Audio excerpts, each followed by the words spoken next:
been scheduled either. But since it is 12:30, we will go ahead and begin the meeting.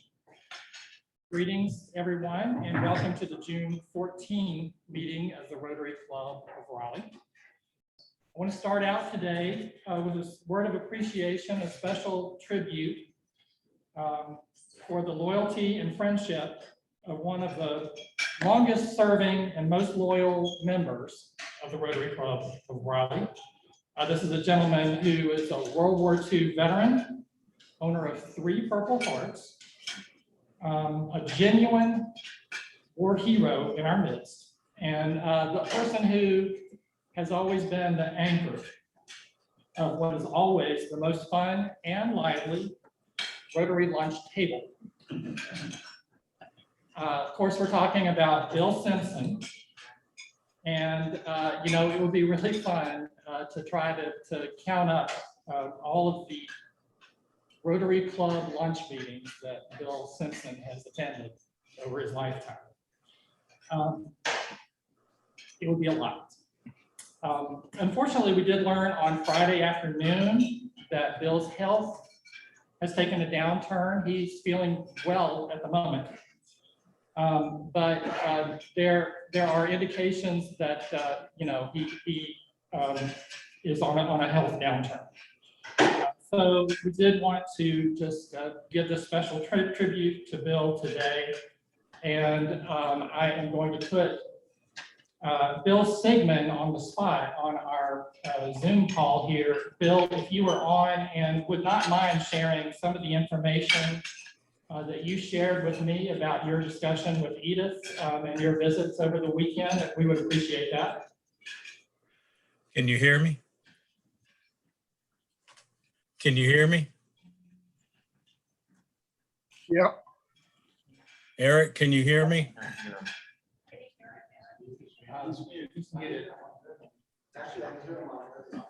Yeah.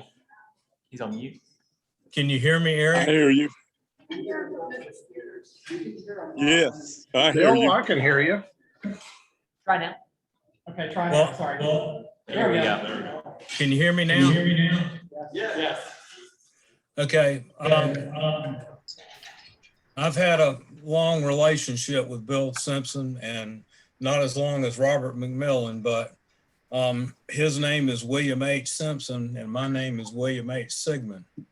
And he reminds me so much of my dad that several years ago, I asked him if he would be my second father, and he said he would.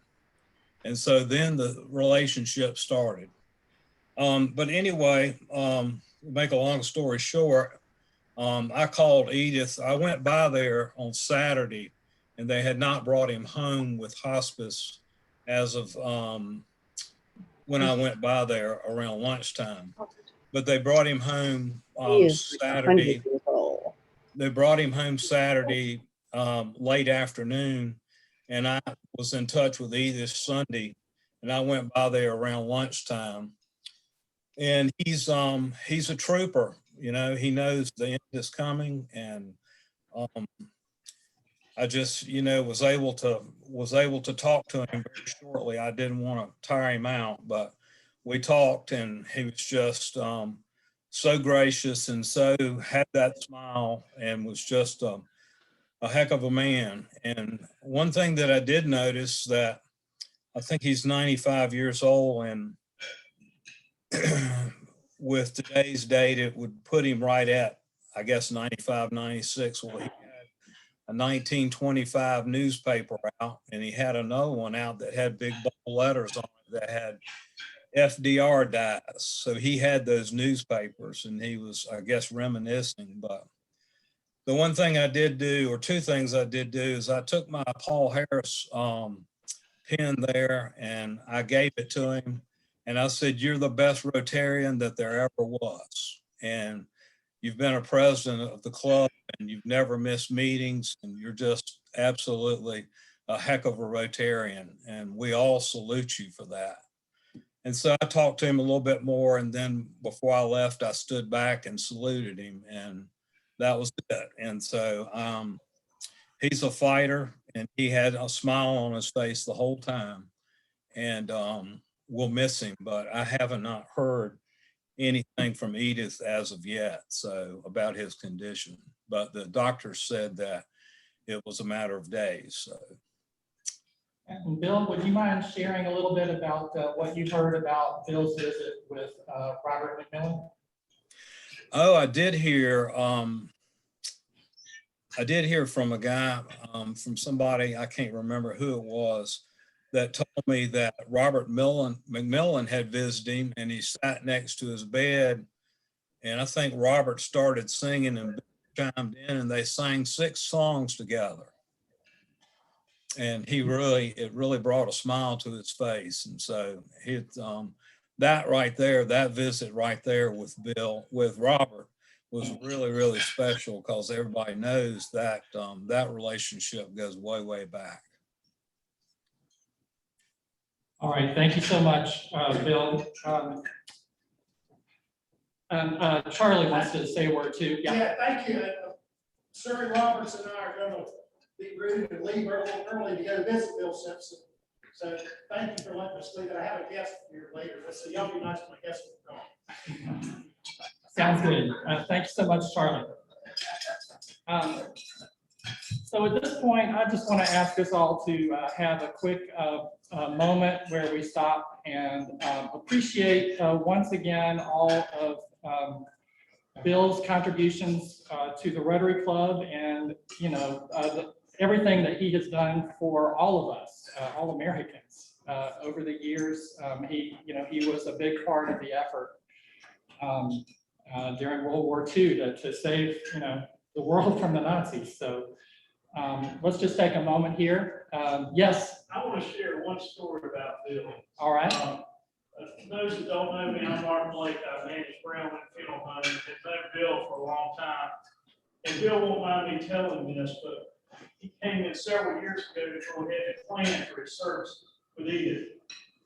And we got to talking about his military honors, whether he wanted them. He said, no, I don't need that or deserve that. I know of what he did in World War II, and it's still very hard to say without breaking up, even though I've done this for 29 years. I said, Bill, of all people I've ever served, you deserve military honors more than anybody. 14 Germans against him, and he was wounded pretty severely. And we will miss him, but what an honor it's been to know him. Even if it was club and friend of his. So I just wanted to share that. That's what a humble man is. Thank you so much for that recollection. And let's do all, please, at this point, take just a moment of silence to think about Bill and all of our World War II generation for just a moment.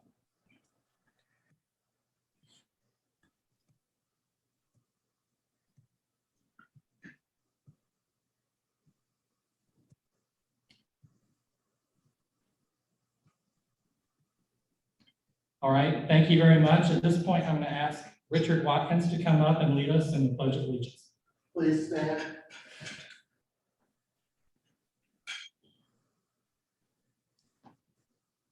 I pledge allegiance to the flag of the United States of America and to the republic for which it stands, one nation, under God, indivisible, with liberty and justice for all. Oh, beautiful, for spacious skies, forever waves of grain, for purple mountains' majesty, above the fruited plain. America, America, God shed his grace on thee, and crown thy good with brotherhood, from sea to shining sea. Thank you, Richard. Thank you, Charlie. Thanks to everyone for that moment of silence. Thanks to Bill. All right, Charlie, would you like to introduce your guest? Yes, thank you, Brother Derek. Please welcome John Nibby, John's a friend of ours for a long time through the Boy Scouts. He's a graduate of went to Broughton High School, Furman University, where he played football. And then he's a UNC Law School graduate after that, currently working with the U.S. Attorney's Office in our building. John Duke. Welcome, John. Do we have any other guests? Yes.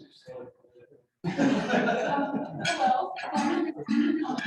I am actually, I just relocated to the Triangle, my family is here.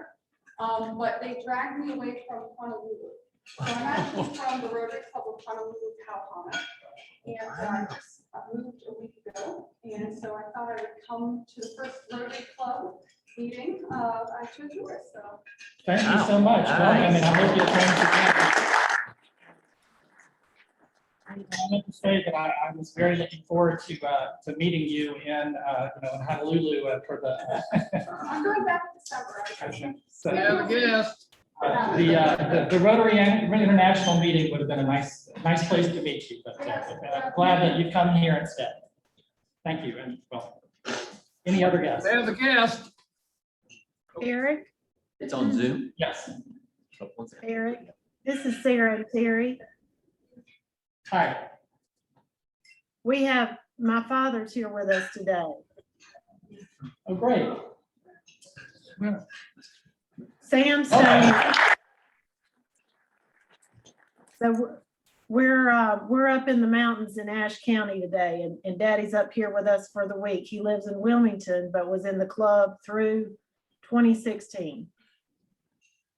Well, thank you so much, and it's good to see you again, and I hope you guys are having a great time in the mountains. Any other guests?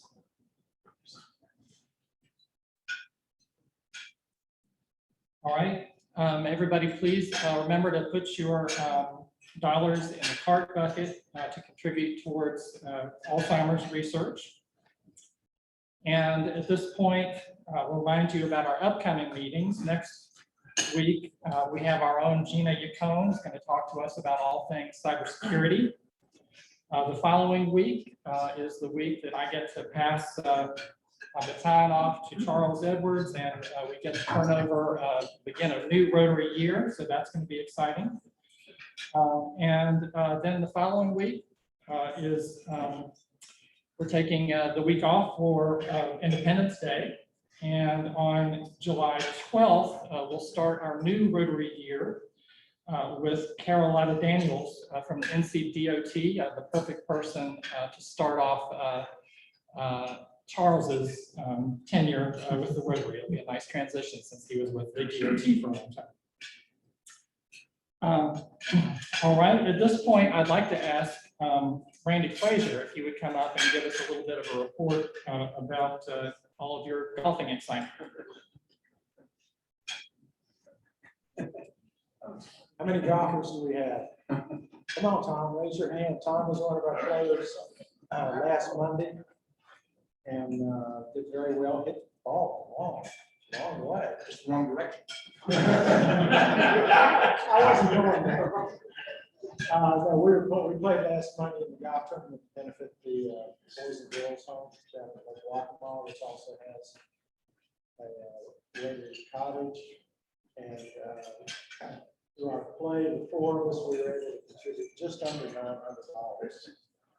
the Boys and Girls.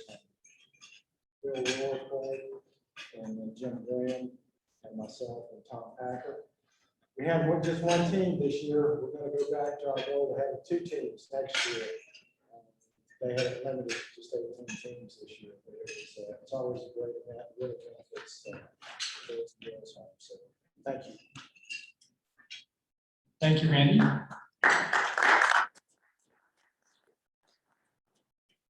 And now I'd like to call Christy Santacana up for a special presentation.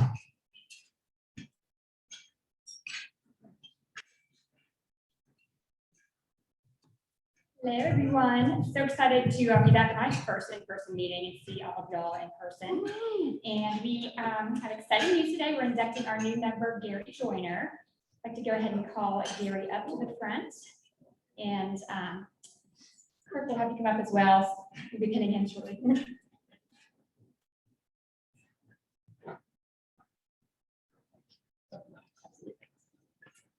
My fellow Rotarians, it is my privilege and pleasure today to welcome into membership Gary Joyner. Gary is sponsored by Kirk Warner. His application has been reviewed and approved in accordance with our club constitution and bylaws.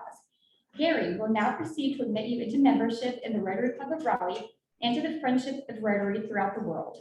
The ideal of Rotary is service, as our principal motto is service above self, and the object of this club is to encourage and foster this ideal as a basis of worthy enterprise. We expect you to share in this effort. You've been approved for membership because we believe that you will be a worthy representative and that you are interested in the ideals of Rotary and willing to share in translating these ideals into action. You've agreed to accept the obligation of membership in this club and to obey this club's constitution and bylaws. At this time, I now have the pleasure of asking Kirk to pin the Rotary emblem on Gary. Okay. Should be on. Can't even do my own. And Gary, we hope you will wear your pin with pride. Fellow Rotarians, please rise and give a round of applause as I'm happy to present to you our newest member, Gary Joyner.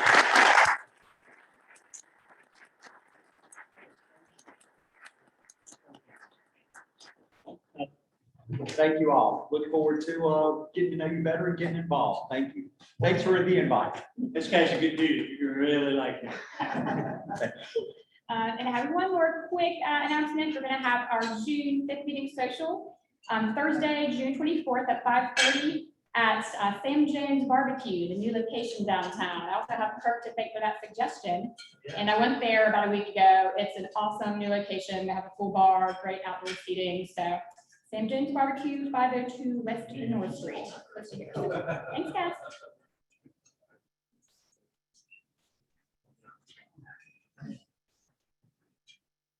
Thank you so much, Christy. Welcome, Gary.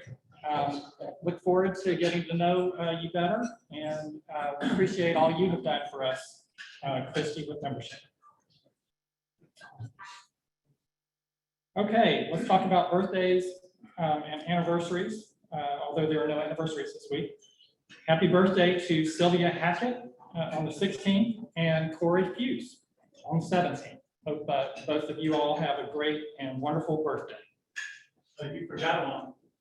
Okay, Today's the 246th birthday of the United States Army, the oldest senior service. I want to pass that on. happy birthday to the United States Army.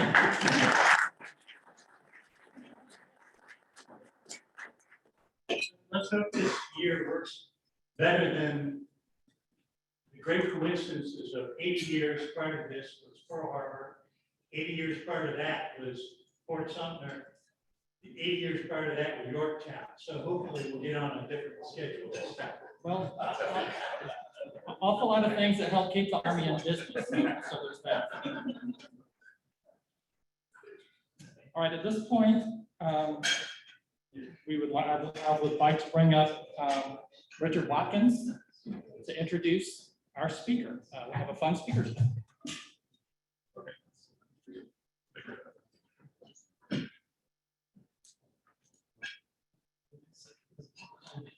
All right, I am really excited to introduce today's speaker because from my understanding, he used to be a member of this club, and coming back to give a presentation, I'm looking forward to this. Kaapro is the co-founder and CEO of Tour Scale Franchising, a nationwide tour and activities franchisor focused on the pedal-powered entertainment industry. All right, Tour Scale is a new franchise launched in 2020 and currently has franchise operations in 17 cities under the brand names Trolly Pub and Paddle Pub. He is also the co-founder and president of both Trolly Pub and Paddle Pub, both national tour operators with operations in 10 cities, and is the co-founder and managing partner of Trident Pedal, a pedal-powered boat and vehicle manufacturer based in Tavares, Florida. he was been attempting to scale tour and activities business full-time since 2011. So if you've ever seen the trolley pubs going up and down the streets of Raleigh, today is your lucky day. We have Kaapro.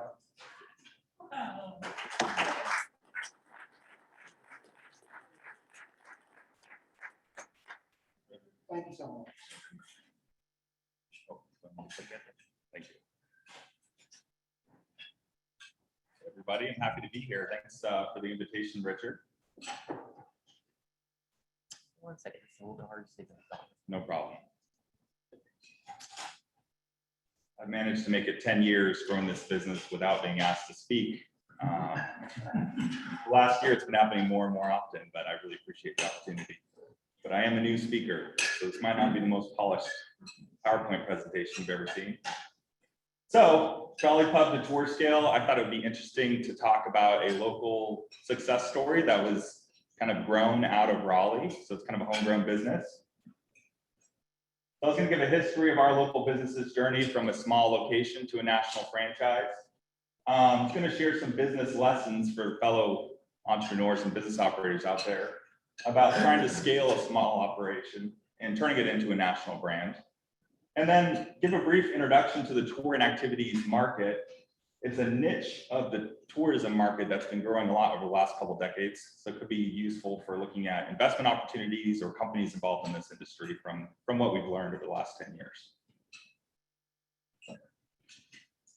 So this whole thing started while I was in law school. I was going to Penn State, and I heard this crazy idea about a pedal-powered vehicle in Amsterdam that people pedaled and were drinking on board.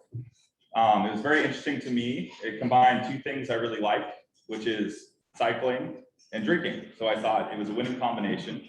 I was in law school at the time. I remember I brought it up to my family and my parents, and I told them the concept, and they said, nobody is going to pedal and drink. No one wants to exercise while they're drinking. Well, I went forward with it anyways. We had one of the, I think it was the first party bike ever manufactured in the United States. We found a guy on Craigslist. This is a picture of me looking at it while I was still a young man, kind of admiring our device we had built out in Bend, Oregon. And we ended up opening in Tucson, Arizona, where I went to undergrad. This was the cover of the newspaper the next day. You can't see the headline, but it was a lot of sort of insults and not positive press about our business. When we first opened, I think probably half the pedals broke, the chains came off. The newspaper people were there and took a lot of embarrassing pictures. Shortly after that, the city of Tucson decided to tear up the streets downtown to do a streetcar project. So not only did we have an asset that wasn't working very well, but we didn't have a route anymore. So generally speaking, the first year of the business, I was still in school, it wasn't doing very well. I had a friend who lived in Raleigh, Jeff Merson. He's the head of the Live It Up on Hillsborough Association. I saw him at a fraternity conference, and he said, Raleigh would be an excellent place for this thingy that you have in Tucson. So I took his advice. We moved Trolley to Raleigh. We moved right in there on West Street. If you guys recognize that mural there, that's right across from the Dill. And at the time, that area was pretty empty. And the city gave us a lease in that condemned building. You could see in there, it was a very sort of thread bone building. I remember the pipes used to constantly burst and kind of rain down on the trolleys. The good news is that here in Raleigh, the business absolutely exploded. So finally, our business concept was validated. I think this is in early 2012. And so it's about this time, you can see we were already stuffed in a lot of trolleys in there. The people of Raleigh loved it. It was amazing working with the city of Raleigh. A lot of times you try to open up in the city and the city council says, no way. We worked with the government here and the police officials, and they were all very welcoming. They seemed to support small businesses and thought it'd be good for the downtown area. So they were great to work with. So it was growing. And let's see. Uh-oh. I do something bad.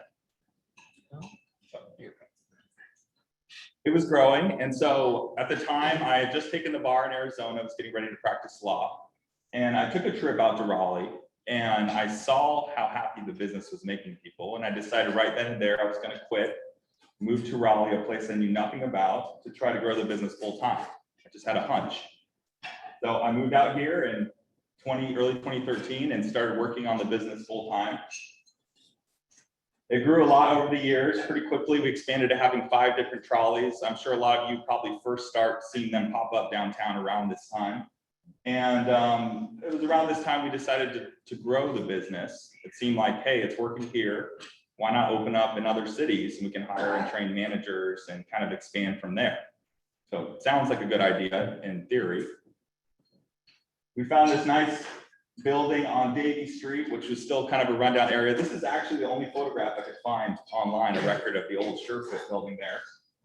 We renovated it and turned it into our Trolley Pub headquarters. This is when we first moved in there, kind of stuffing our trolleys in there. Did a build out, so we ended up putting a beer and wine shop, you know, with merchandise and different stuff to have a professional check-in area. So it was around this time I thought, hey, if pedaling and drinking is fun on land, why not do it on the water? So we kind of did what we did before, is we found some hapless engineers and quasi boat builders and said, hey, build me a thing on the water where people can pedal and drink. And this was our prototype. Wasn't super nice. This is us testing it out on the lake here. You can see it right here. Hey, that ended up working out great too. People like being on the water. They like drinking and pedaling. To me, it's, you know, even better out in the water. So we launched the Paddle Pub brand back in 2017, started opening up cities, building the boats, at least through contract manufacturers. That's version 2. You can see the boat looks a little bit better. That's it down in Miami. We're still working on the prototype. People were having a lot of fun. So over that time, we directly expanded our business from Tucson, Raleigh, Arlington, Houston, Ann Arbor. You can see a list of others. We started making acquisitions of other businesses in the same industry that were doing pedal powered tours. So it was around this time, probably in 2016, 2017, we became the largest party bike operator in the country, based out of Raleigh right here. We started having problems around that time. Once we reached 10 locations between the Trolley Pub and Paddle Pub, quality control became very difficult. You know, I'm only one person and we had operations across the country. We had a hard time kind of keeping track of, making sure we created a very consistent experience across all our locations. We started pushing hard to try to standardize, do all that boring stuff like policies, procedures, SOPs, rules, try to become a real company. But it became really difficult to train people once we got that size as well. We started to see the need for increased middle management. We noticed pretty early on that adding complexity in your business, adding additional verticals or adding more operations, your growth scales linearly, but we noticed that the complexity seems to grow exponentially. So it became very difficult to manage. My life, you know, I dropped out of the Rotary Club. And that's because, you know, I was working 70 hours a week, flying all over the country. It was a lot of work. And then in our locations themselves, you know, we'd open up Ann Arbor, Michigan. We don't have the local knowledge, connections, you know, me running it from Raleigh and having a local manager. It was difficult to really get in tight with the business associations and have that sort of the local connections we needed to grow. I mentioned the quality control and experience. It was also very capital intensive for us to grow from direct operations. Every time we expanded, we had to buy more bikes, buy more boats, hundreds of thousands, became millions of dollars. It's very expensive. So we came up with a solution, and that's the franchise model, which I think many of you are probably familiar with. It was kind of not necessarily an intuitive fit for our type of business. Most people, when you talk to franchise consultants, they're gonna look for an extremely scalable business that can open up in any small town in America or internationally. Our business was a little bit different because there's some limitations to scale. There's certain things the city needs to have, let's say a waterway or a downtown area that'll let you do it. But we decided we thought the franchise model worked really well, and we worked on getting more revenue out of less locations. And we did that by creating a leasing program and other centralized services that we could sell to our franchisees. So, I mean, the benefits were pretty clear for us is we can put day-to-day operations down to the franchisee level. So there's local control and operations. Upper management was able to train, oversee, and perform QC for a much larger amount of locations with less time. And then there's a lot of economies of scale we're able to find that benefits the local franchisees as well as our as the centralized organization. But we put together centralized marketing, best practice, and customer service. And then this model is also a lot less capital intensive for us to grow, since the franchisees are the ones investing in those locations. We ran into another problem pretty quickly, and that's supply. In our particular niche, the manufacturers of the party bikes and the cycle boats, they're generally run like mom and pop shops, usually a guy that's building them, and weren't really building them at pace. You know, they might build 8 or 9 bikes a year. The boat builder probably build 8 or 9 a year. I remember once I had a trolley pub for Raleigh that was 2 months late, and he was building it in Savannah. So I decided to drive down there and make a surprise visit. And when I showed up, and he lived in that facility, when I showed up, he wasn't even working on my bike like he said he was. There was a lot of issues like that. So we decided, in order to scale a business, we had to become a manufacturer as well, which is a very daunting task because we had zero experience or background with manufacturing, especially with heavy machinery and welding and all this stuff. But we were still young enough and dumb enough to decide to do it. So we created Trident Pedal that's based in Tavares, Florida. We have a 6,000 square foot facility with 12 full-time employees on our assembly lines with a production manager. We started the party bike line later because we were able to get a few more out of our old manufacturer. Since opening, we built 21 cycle boats and 9 party bikes. Right now, our build queue is booked all the way through next summer. So there's been a lot of demand for these assets. We build Coast Guard approved passenger vessels and DOT approved party bikes. So pretty interesting experience. I moved down there to Florida, had to learn the difference between a TIG and a MIG machine, had to learn the Coast Guard regulations, you know, all sorts of equipment. It's a very difficult time. And then COVID hit all over there as well. So that's fun. Anyways, these are the models we make. We make the Poseidon 26. It's a 26 passenger, and it's this picture is kind of warped. It's actually longer than that. But it's a 26 passenger pedal powered boat. We currently have these boats for our franchisees and for our locations. I think we just opened in Long Island, so I think we're at 7 cities now. We have San Diego, Miami, Fort Lauderdale, Long Island, Madison, Wisconsin, Austin, Texas. There might be another one. Say Wilmington. Not in Wilmington. We're hoping to do that. So, and this is our party bike model that we produce. You guys have probably seen this one. It's called the Span of 16. We've been producing about 1 a month of these for ourselves and for our franchisees as well.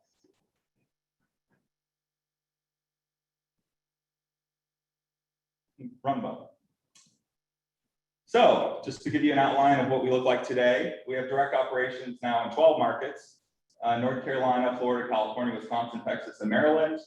17 franchise operations throughout the country between Trolley Pub and Paddle Pub. We have over 80 employees under our organization, not including our franchisees, for direct operations, franchise management, and our manufacturing company. Our current goal is we'd like to sell our current operations to franchisees to focus on franchising full time, which we hope will be accomplished over the next year.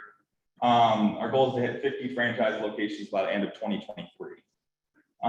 Right now, we're still building out centralized customer service and marketing services for our own franchisees. We hope to expand that into the larger touring activities market as well.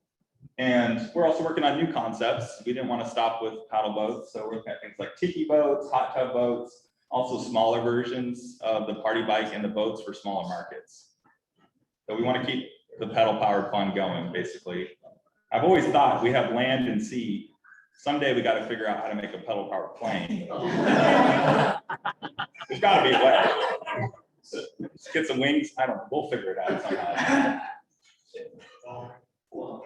So I'll talk a little bit about a niche that probably not a lot of people know a lot about. It's called the tour and activities industry. This is a subset of the larger tourism and travel industry, but it's been exploding over the last 20 years. People want to get out and do things with their friends and family. They want activities. When you get a big group together, people don't just want to go to a restaurant anymore. They want to do something fun and unique. And I think, especially when you're traveling.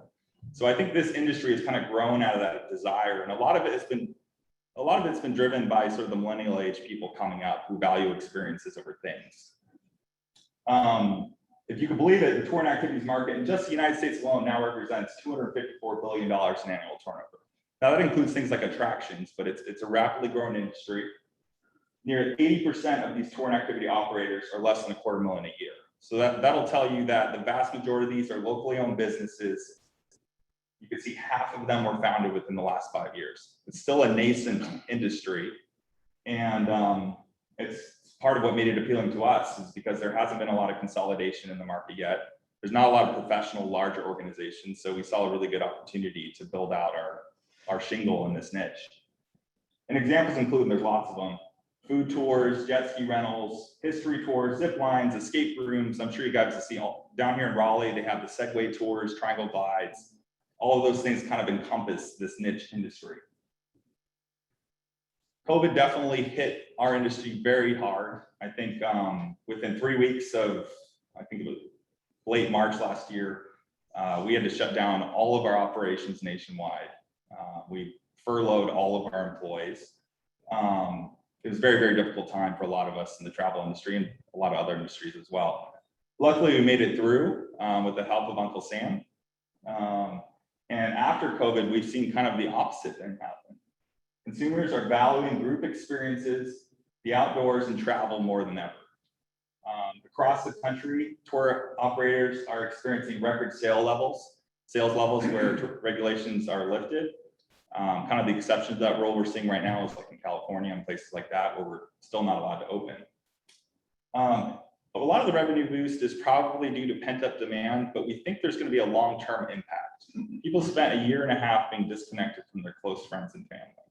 And I think overall, people are going to value creating memorable group experiences moving forward.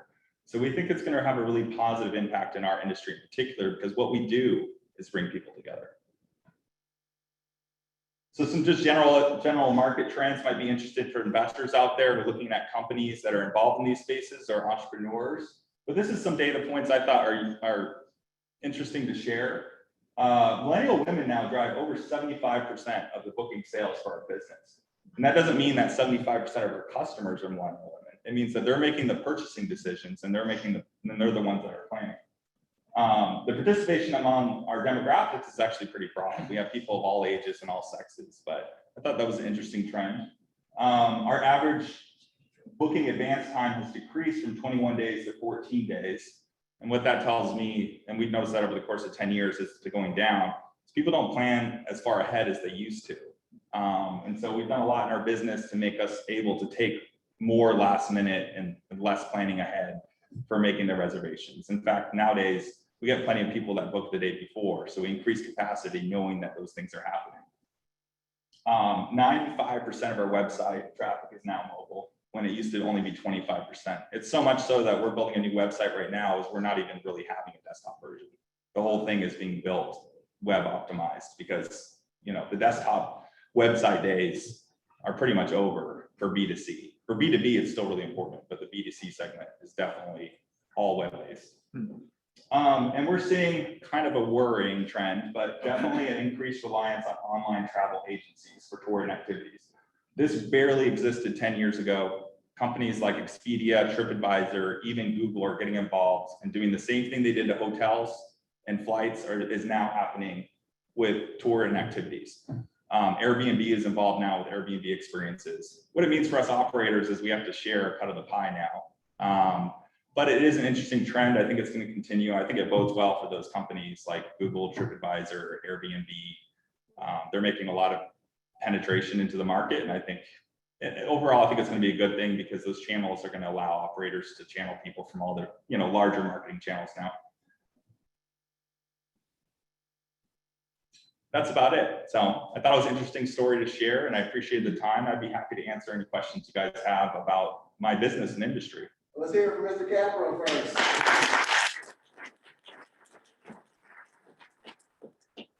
Yes, sir. And I just want to thank you guys. You pulled us out of the COVID cycle. I'm sitting on my balcony at Bloomsbury, and all of a sudden I hear shadows and echoes of Roxanne. As it's coming around there, I wonder where you get your song list, because that ran right by underneath my number. And it's like, spring was here, the robins have arrived, and the trolleys are running again, and the full voice, full throttle rock scene. What is your song list? Well, you're welcome for bringing sweet music to you It was all awesome. summer long. Not everyone is as gracious about our sound, but you know, our customers generally pick their own music. That's something we emphasized right away. And so there's a lot of songs that come up over and over. They tend to sound a lot like wedding playlists, I would say. The big favorites, and then, you know, the younger crowds like to play all those songs, you know, like the younger people songs. I sound old now. I used to know those songs. I don't anymore. I learn them when I'm on the tours. And just to confirm, there's inches on there, so you don't have to actually pedal. You don't want to, right? Yes. In the olden days, all of our bikes were pedal only. And which to me was great, right? The whole point was to exercise and drink. But pretty quickly, I figured out that people like the drinking part more than the exercise. So we added electric assist. They still require pedaling to move, but there is an assist motor on there. Yes, sir. So speaking of moving, you know, I'm thinking that probably you don't get people to pedal you, like, you know, when you got a new one and you got to get it to a new place, you don't, people pedal it across the country. Right. Is it kind of a big deal, you know, getting trucks or whatever to move these things where they need to go? That's a good question. Yeah, I mean, eventually, we actually have our own in-house shipping service now. We have a full-time shipper. His name's Joe. We hired him, and he has all the trailers for boats and bikes, and he's probably moving a trolley or a boat right now. He ships every week somewhere. So we used to use third-party shippers through sites like UShip, some shipping brokerage, and some local shippers. Honestly, we had so many problems with timing, damage during shipment. It became clear we had to develop our own shipping capability. So we ship our own bikes, and we also, you know, take business from other party bike and cycle boat operators and ship theirs as well. And the nice thing is our shippers know the business, so they're able to get it out, show it to the customer, or show them how it works, et cetera.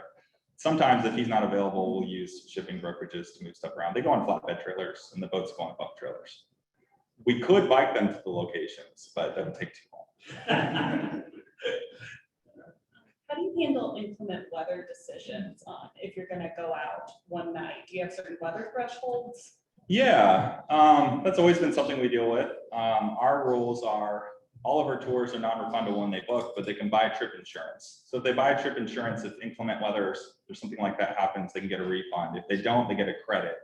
We generally base that, we go out rain or shine for the boats and the bikes, although for the boats, there's some special water conditions, you know, considerations. But for the bikes, generally we stick with the National Weather Service warnings. And so if there's a warning or alert, we do cancel the tours for safety reasons. Yes. I've become a fan of Shark Tank, particularly in during the pandemic. And so I'm curious, have you considered going on Shark Tank? Do you have a need that could be fulfilled by a shark? We've definitely, people have told that to me before. I don't think we would go on Shark Tank. I think I like the show a lot. I think the biggest benefit to going out there is everyone watching it and wanting that particular product or service. Because we're a niche, I think the price that they would want, I don't think we would be amenable to the percentages they'd be interested in. But that is a good note, is that we have grown our business largely without investment. When we started the company, you know, we got a loan and a small investment from my partner's dad. And most of our business has been self-funded over the years. We've taken a few SBA loans and things like that, which have been great for us, but we've tried to avoid investment where we can. We've been considering it to kind of take our business to the next level and grow, but I think we've always been wary of outside influences on our business, because me and my partner, we think we know what we're doing and want to keep control of the company. Yes, sir. How much government affairs issues and pushback do you get? I mean, you know, we see the spin cycles out, we see the, you know, bicycles out, and that's up and down, whether the city councils approving stuff. How tough is it to break in to these folks, to the governments? Yeah, that's a really good question. I left it out of here because I could have made the whole speech about the issues I've had with regulations. It was one of the benefits I had going into this, is I did have a legal background, and I actually happened to deal with some legislative and regulatory stuff in law school and when I did a clerkship. So I think that was one of our big edges, is we had experience with lobbying and with crafting legislation. I guess to answer your question, it's been very difficult. Some of our cities, Wilmington, for instance, took, I think, almost 2 years for me to get in that market, of negotiating with city council. They would have debates on it on local television over whether they should allow Trolley Pub into the city. Usually what happened, and sometimes we have to go all the way to the state level. In Wisconsin, we had to go to the state assembly and pass I should know this, yeah. I think it's not a bill if it's a state, it's called a statute. They had to pass a statute regulating the industry. They had to do the same thing in Virginia and some other places. The interesting thing is it takes a lot of lobbying and a lot of push and explaining up front. But once we open, we almost never hear from them again. So I think what we found is people think it's going to be a lot more of a nuisance and a safety risk before we open than when after we do. Safety is probably one of our biggest considerations. We build all of our party bikes to National Highway Transportation Safety Standards. So they have the same safety features you'll see like an electric golf cart. And then we do title and register them and have state inspections of the vehicle before they hit the road. So I think we've done a good job of explaining that to the different regulators and getting things passed. But to answer your question, it's very difficult. And I'm sorry? You wear seatbelts? I can't remember. We do have seatbelts. They're required, yeah. If the seatbelt's not working, no one can sit in the seat. We're actually the only operators in the country that require seatbelts, but I think they're essential. Yeah, you don't want to follow that. You don't want to, no. Yeah. Is it a consideration, the elevation and layout of the city? I can see like Raleigh and Miami are much different than San Francisco and Seattle in terms of elevations and hills in the city. Is that? Yeah. Or is the electric engine or motor just handle all of those things? It helps if it's flat. If this is a picture here, that's actually in Winston-Salem, right in front of Foothills. Winston-Salem is a very hilly city. Madison, Wisconsin, where we've been at since 2014, is extremely hilly as well. And that one, we're not allowed to have motors. So we definitely consider it, but for us, the largest consideration is what's the market size demand for the business. We'll make it work. If we have to put batteries in with more amp hours in the batteries, we'll do it. So it's a hindrance, but it's one that we've solved. You actually, you supply the beer, or do you go pub to pub and then they are allowed to bring it out, or how does that work? Sounds like you need to ride the tour. You need to discover. We're waiting. It's actually pulling up after this meeting, so we're gonna hit the bar. What is it, Monday at 1? That's our next session. It's BYOB, but in some locations, like here, we have a beer shop, so you can also give me more money by buying the beer from me first. Yeah. But you do deliver, in a tour, you go pub to pub? We're pub crawling, exactly. We usually make 2 to 3 stops during the tour. On the boats, in some markets, we also make a bar stop if there's like water bars nearby, or in some other markets, we kind of just do like a pleasure cruise or stop by an area where you could swim. Yeah. So I've been on the trolley bus, always enjoy it. But my question is, when you're manufacturing these, are you mainly doing it for your franchise, or do you also supply some of your competitors as well? That's a really good question. So we first started the manufacturing company. It was extremely expensive to start, way more than I expected. Just doing the build outs, running air, getting the heavy equipment. There's shears and brake presses and all these words I never knew before. Dealing with highly paid blue collar workers as well and professionals. We had to take outside customers because in order to support the manufacturing facility, we had to sell to outside people. And we use that as lead generation for our franchise. Now that we've gotten to the point to where we're now by far the largest manufacturer of both the boats and the bikes. Actually, just recently we cut off outside customers. So that's part of our business plan. If you'd like to open a trolley pub or paddle pub in your city, you're going to need to join the franchise. We are, for a period of time, going to continue to service our existing customer base because they have relationships with them. But our long-term goal with supply was to sort of monopolize the supply and then strongly encourage them to join the franchise in order to get the best asset. Yeah. Yes. Is there something of a basis design for the trolley pubs initially, or did you guys kind of have to build that from scratch? No, there's a lot of copying going on. this concept was actually created, like I said, in Amsterdam originally, and it first came to the United States in Minneapolis, I believe in early 2007. By the time I caught wind of it, it was 2009. It was still only in a few cities, and you saw that first picture was the first one built in the United States. I think over time, the different builders have looked at what's out there and kind of made their own flourishes on it. The frames are pretty similar. There's two basic frame designs for party bikes. There's the long wheelbase style like that one, and there's the one with the shorter wheelbase where it's actually higher up. And I prefer the latter.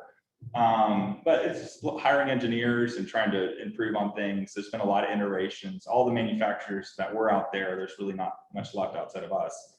You know, every year we kind of make tweaks. For the boats, we really had to start from scratch. So that meant hiring naval architects and engineers who, they're not always right when they come up with this stuff. But, you know, to create the prototypes, and that's why you saw that first version and that second version. You know, we kind of get better as we go. A lot of it's trial and error. Our first deliveries of our boats that went out there had lots of mechanical problems. And then we'd solve them, bring them back, service them, bring them, you know, and pretty soon we got all the kinks worked out. So there's a lot of trial and error too. Yes. I'm assuming that staff 2 per trolley is one question. And then a second question, is that correct? And the second question is, do they follow a predefined path or do they just stay within a geographic area? What was the first question? How many work a trolley? How many staff do you have? Oh yeah, so for the trolley pubs, we just have a driver. And then on the boats, it depends on the Coast Guard regulations. Some of our boats, the bigger ones especially, there has to be a captain and a first mate. And some other markets with the smaller boats, we can only have a captain. And your second question? Well, actually, on the first question, I've seen people 10 bar in there. Is that people that brought their own? Yeah, BYOB. Okay. On the trolley, yeah, but they can't bring it from like the restaurant back to the trolley because they'd have to walk in the no-go zone for open consumption. The second question was, do they follow a predefined path or do they just stay in the geographic? It depends on the city. Some cities make us give us a set, make us give them a predetermined route that's approved. Like in Winston-Salem, they went as far as they have trolley pub parking zone signs because they wanted to dictate exactly where we parked. In a place like Raleigh, you know, that we kind of go where we want. As long as we don't bother anyone too much, they leave us alone. So. Great. One more question. Yeah. How fast can the sidewalks go? Again, you really. So we put governors in them for that reason. Some of our drivers wanted to find out the same thing. We used to go, we had drivers go up to Boylan there and go down there, but I want them to go slow. So we keep them to 5 miles an hour. Okay. So, all right. Well, thank you, everybody.